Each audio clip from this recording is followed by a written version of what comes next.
Hello and welcome to Cooking the Books with Heather. Today we are going to be working from the Dishoom cookbook and we're going to be making tamarind chutney. Now, I needed this for a recipe that's not even in this book and I can't find it anywhere at a grocery store around me, at least not on all the apps and the online shopping stuff tells me they don't have it.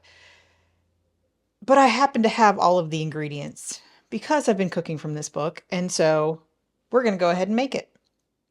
I do have, mine is called tamarind concentrate, not tamarind paste. I don't know the exact difference. I think it might be a little bit more runny than the tamarind paste, but we're going to use it 1-to-1 and hope that's good.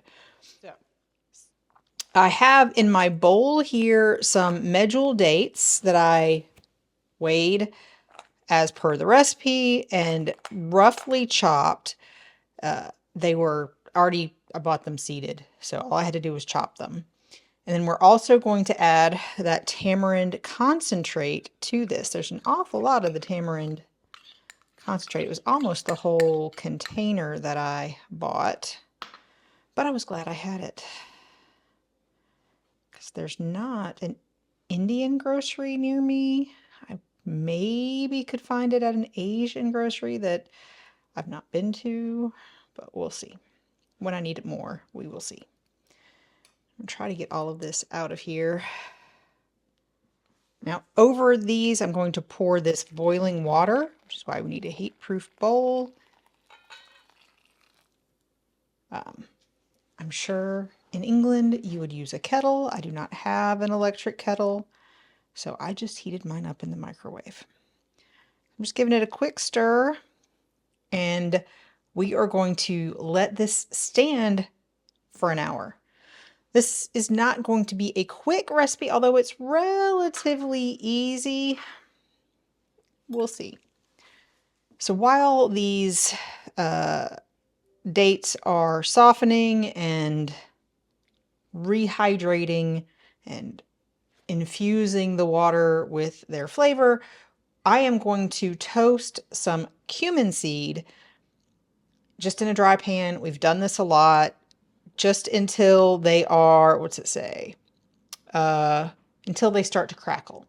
And then I'm going to use my mortar and pestle just to crush them lightly. So we're not going for a ground cumin, but just crushed lightly. That literally took less than a minute on my stove over high heat. So I'm putting them on my granite countertop just to not burn. And now I'm going to try to get them all into my mortar so I can lightly crush them with my pestle.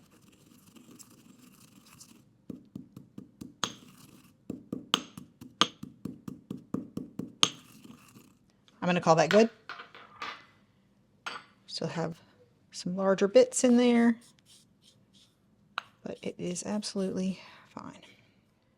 That part's done. That took less than 2 minutes total. So I guess we'll see you in about an hour. So my mixture of dates and tamarind paste has been sitting here for like an hour, and I hope that I cut them up enough and that this will work. So we'll see. I have my pot that I'm going to use to reduce this whole thing in, and a sieve set over it. I'm going to pour it all through the sieve.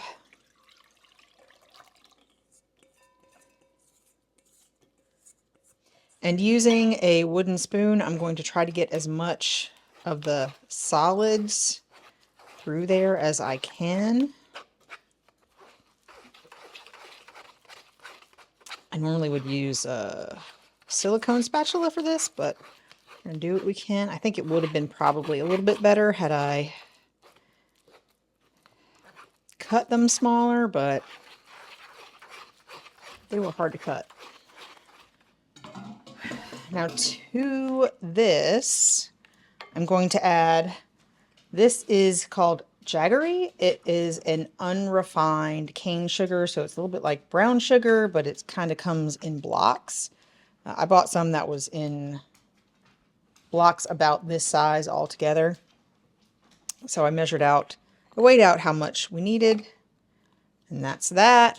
And then we're adding a little bit of fine sea salt, some of the Degi Merch chili powder, and some ground ginger. So this is a dried ground ginger. Now we're going to simmer this over a low heat. So I'm going to start it a little bit higher and then turn it to a lower heat just to bring it to just a simmer and make sure that these get dissolved. And then we're going to let it simmer for about an hour. It should be viscous but pourable. So it'll be a thick pouring consistency, and it will get thicker as it cools. So we don't want it too thick. But I'm not going to show you that part because it's very boring. So we will see you in about an hour, let you know how long it takes us.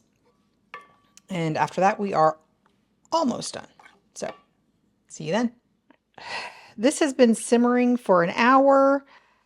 I had to turn the heat down a little bit, but at medium at the beginning, and then I had kind of turned it down as it concentrated.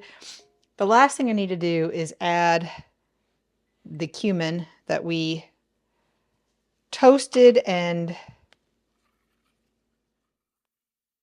broke up in the mortar and pestle, cracked, I guess.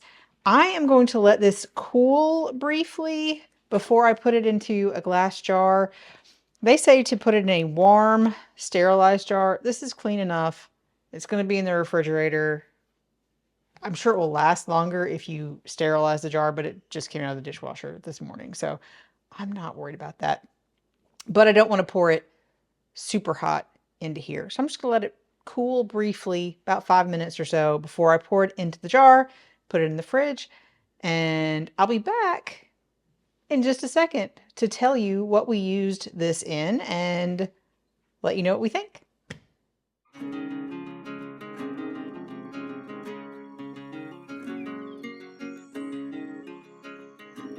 On this episode of Cooking the Books with Heather, you watched me make tamarind chutney from the Dishoom cookbook.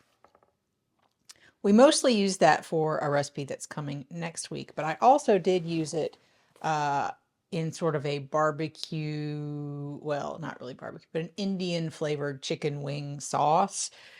I really like this. It's not spicy. It is kind of sweet and sour. And if you have never tried tamarind, this is a good thing to try. You will get it often as a dip with like samosas or naan in an Indian restaurant. They do say it goes well with fried dishes like the okra fries, which I think we've made from this book. If not, we've made other okra fries. I'm pretty sure we've made these though, and I'll link those up there if we have. But there are other recipes in the book that use it.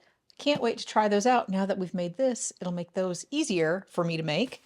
And I really did love, we used it in a vinaigrette that you'll see next week for a salad from a different cookbook because they called for tamarind chutney and I couldn't find it locally. So we really liked it. Can't wait to use it some more. If you've enjoyed watching me make these, please give me a thumbs up. Hit the subscribe button and come back and see what we do with these next week.